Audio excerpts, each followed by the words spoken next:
Hello guys, આપણું એક Gujarati movie છે જે મને ખૂબ જ ગમે છે અને સત્ય ઘટના પર આધારિત છે. એનું એક જો કે એના દરેક ગીતો મને ગમે છે, પણ આ એક ગીત છે જે મને સૌથી વધારે ગમે છે, મને ખૂબ જ અતિપ્રિય છે.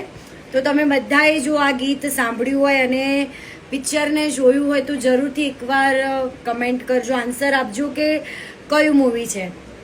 જાવા દો મોરબીના રાજા, રેવા દો એ રાવત રણસી, નથી કરવા મૂલ આગળ રે મોરબીની વાણિયાણ, પાછળ રે એ રાવત રણસી, ઘોડા પાવા જાય. જરૂરથી કમેન્ટ કરજો.